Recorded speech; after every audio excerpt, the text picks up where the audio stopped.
Según los políticos, la población mundial puede dividirse de la siguiente manera.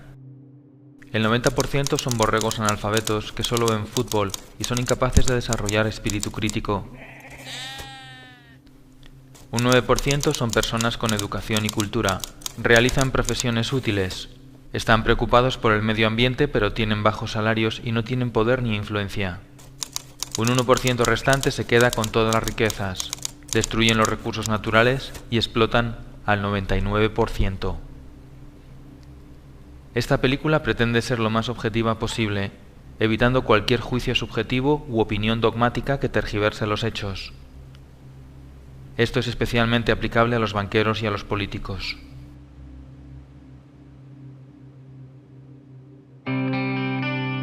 Según el Bank for International Settlements, los bancos alemanes y franceses tienen expuestos en la economía española y la italiana unos 730.000 millones de euros. Según Santa Claus, el mayor problema de la economía española es el déficit público.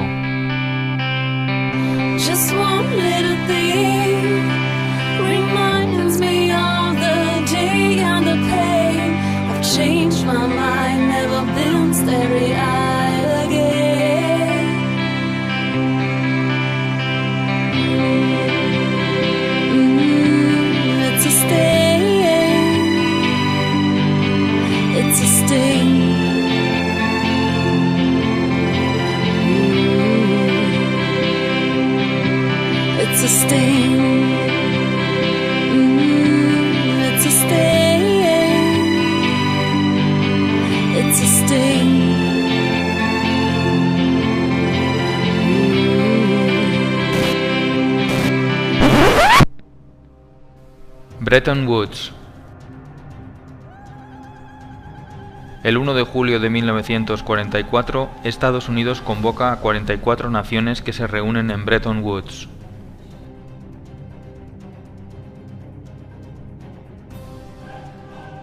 Se piensa que para llegar a la paz y a la prosperidad hay que implantar una política librecambista. En Bretton Woods se crean dos organismos clave en la economía actual: el Banco Mundial y el Fondo Monetario Internacional.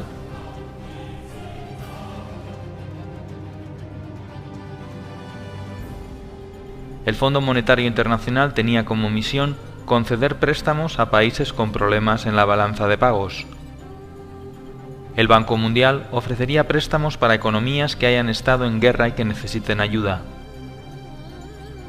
Se estableció el valor de las monedas con respecto al dólar y no al oro. Tanto Roosevelt como Truman apoyaron sin fisuras el acuerdo buscando la paz y la prosperidad gravemente dañadas después de las dos guerras mundiales y la Gran Depresión.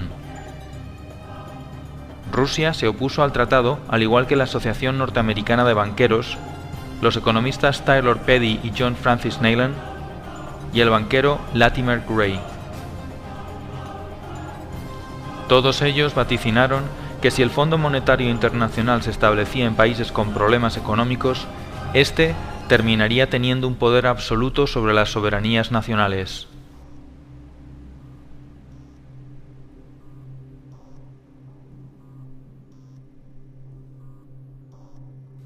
Entonces, surge una pregunta: ¿qué es el dinero?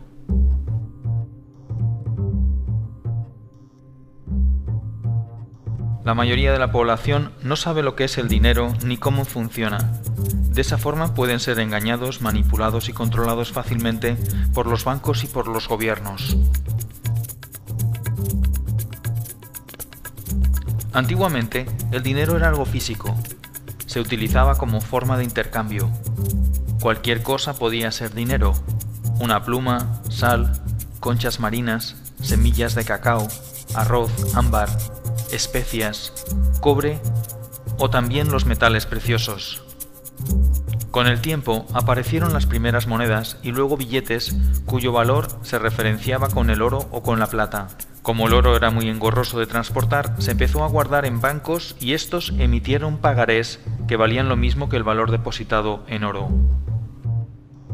Pronto los banqueros se dieron cuenta de una cosa: si un banco emite mucho más pagarés que el oro que tiene depositado, nadie se dará cuenta, y le hará mucho más rico.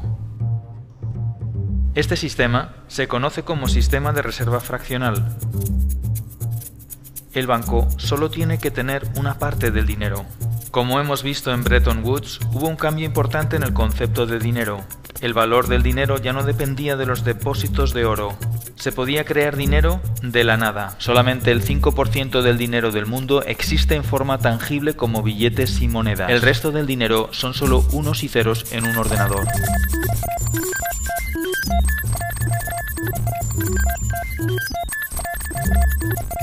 La actual política monetaria se basa en el sistema de reserva fraccionaria.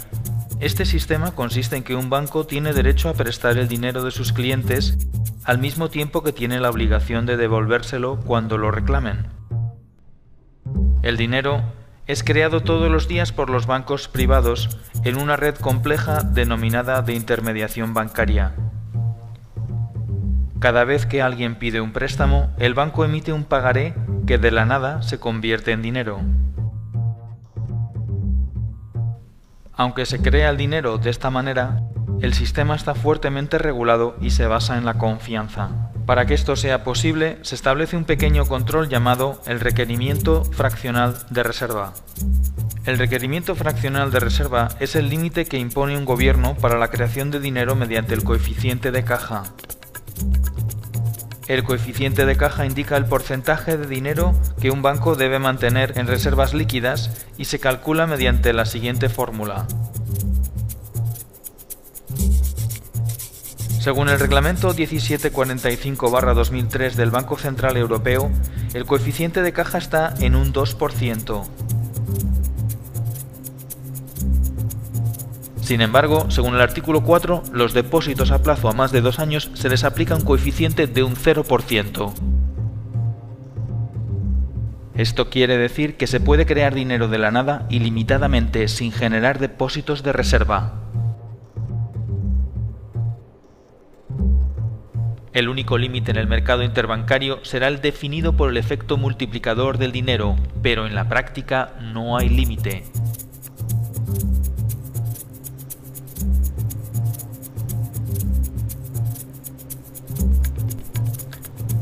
El efecto multiplicador define que por cada 1.000 euros se pueden crear de la nada 50.000 euros más. Es decir, por cada dólar o euro depositado se podían crear otros 50 más de la nada. Esto viene a ser un índice de la relación entre la economía real y la economía ficticia. En la práctica, el dinero lo crean los bancos privados cada vez que alguien solicita un préstamo.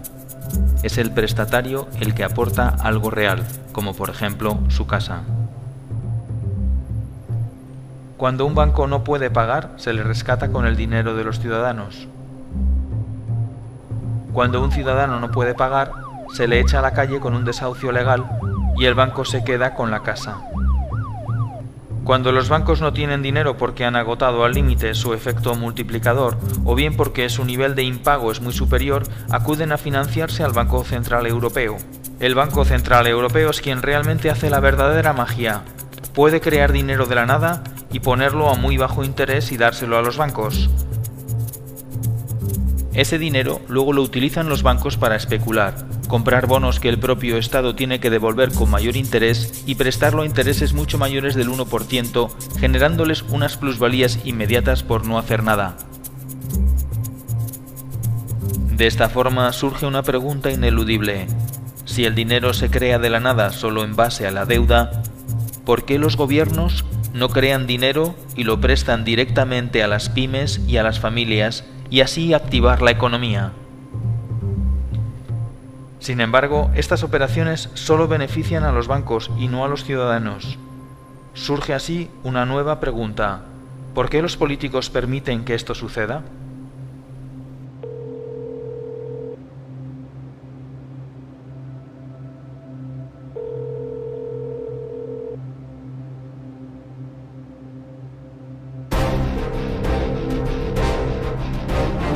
Teoría de las puertas giratorias.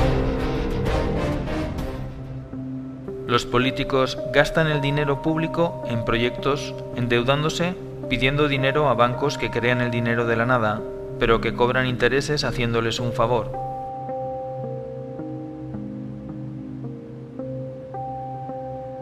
Este dinero generado de los impuestos de los ciudadanos y aumentado por nuevos préstamos va a parar a empresas amigas que diseñan presupuestos sobrevalorados mediante ingeniería financiera de forma legal. Una obra que cuesta 120 millones ahora cuesta 160 millones por arte de magia.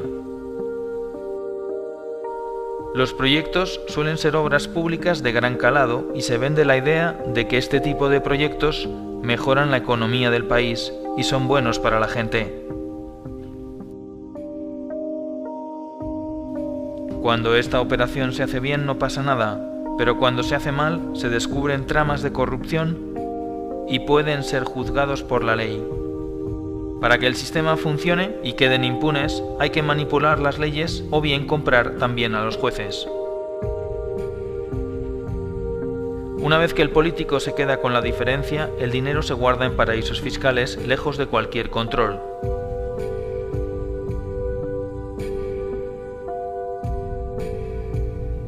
Las cantidades son tan grandes que incluso vale la pena pasar unos años en la cárcel.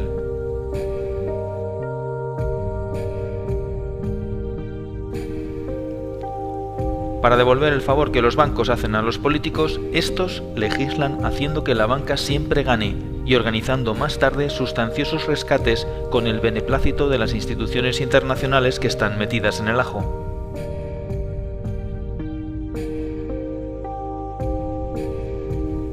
A veces es un banco, otras veces es una multinacional,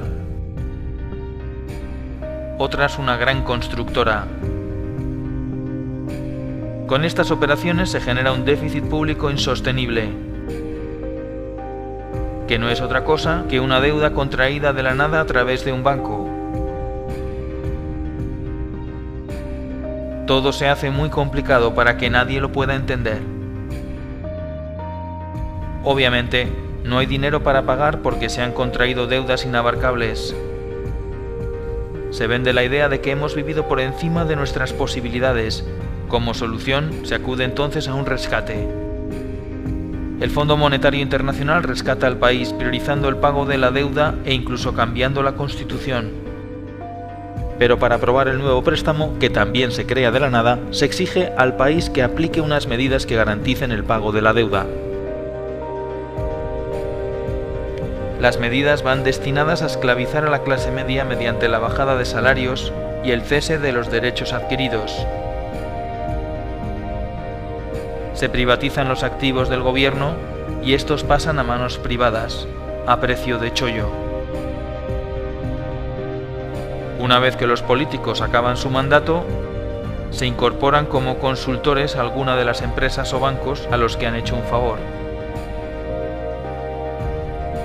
Muchos de los altos directivos de empresas como Goldman Sachs, Lehman Brothers, JP Morgan, Morgan Stanley y los grupos energéticos terminan trabajando en los diferentes gobiernos y viceversa, confirmando una vez más la teoría de las puertas giratorias.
Da igual que sean de un signo o de otro, de derechas o de izquierdas, demócratas o republicanos, progresistas o conservadores.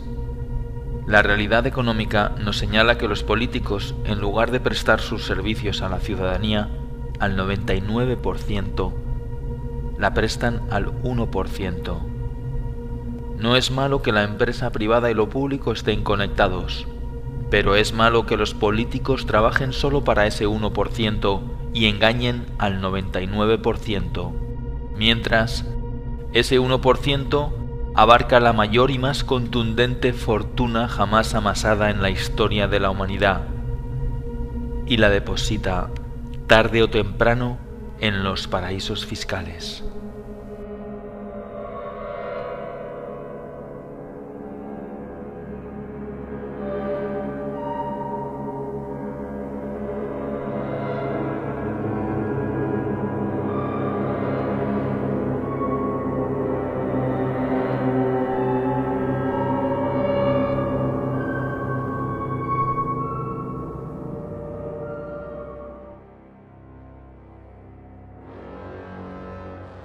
La gran mayoría de las empresas que cotizan en el IBEX 35 tienen presencia en los paraísos fiscales.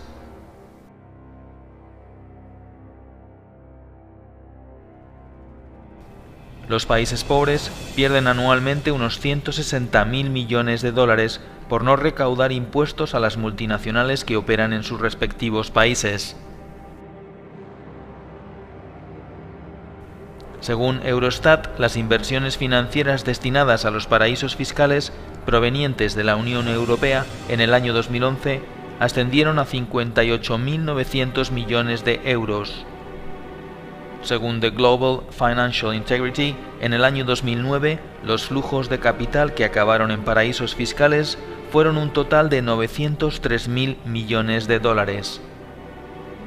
Si todo el dinero destinado a los paraísos fiscales pagara impuestos, se podrían lograr los objetivos del milenio.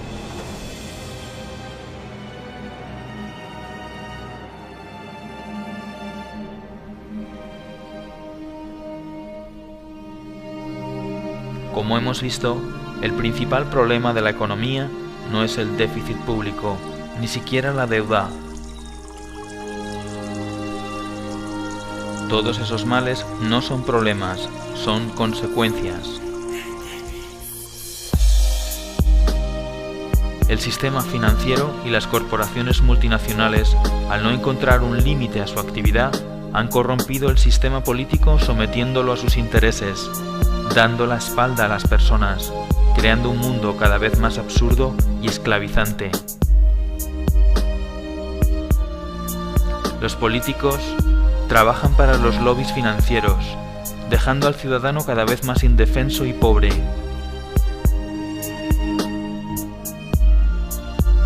Dos tercios de los habitantes de nuestro planeta son pobres, y más de 1.000 millones de personas conviven con la malnutrición y el hambre. Y mientras, se inyectan miles de millones de euros a los bancos.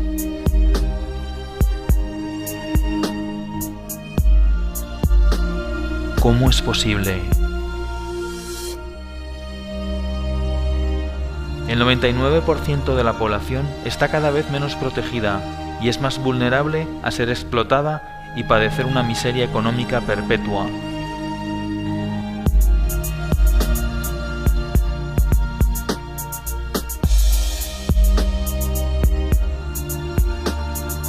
No es una crisis, es la mayor estafa de la historia. Todo por culpa de unos pocos que manipulan la economía y las leyes a su antojo. Entonces, surge una nueva pregunta, tal vez la última. ¿Qué podemos hacer?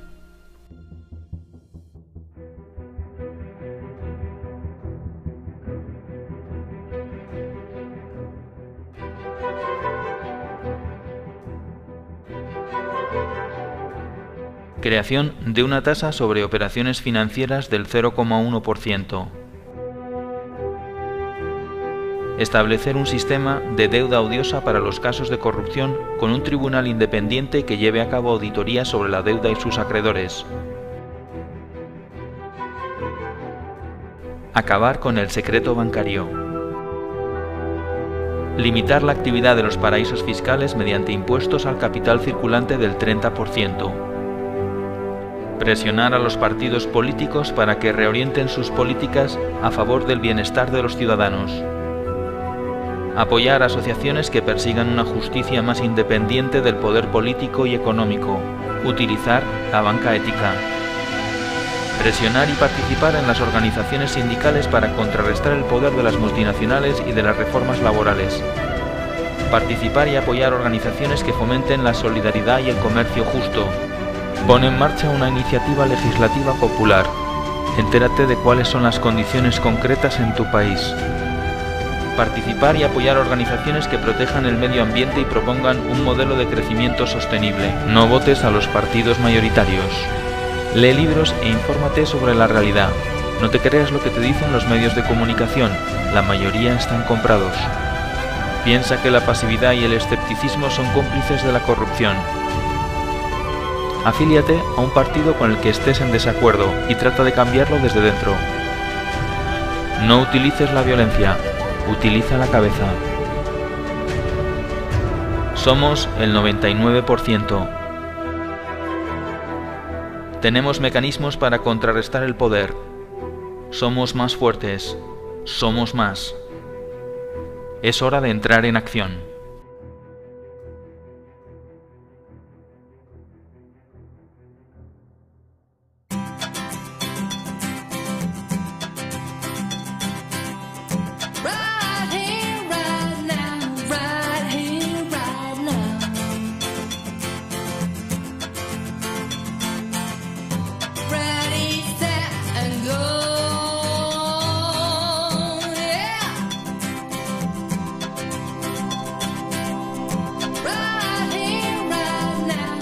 Millennium development project 8 बैनुल-अक़वामी तरक्याती मनाज़िल हैं जिन्हें सरकारी तौर पर करारदाद की शक्ल में अक़वामी मुत्तहिदा के मिलेनियम समिट के बाद अपनाया गया था।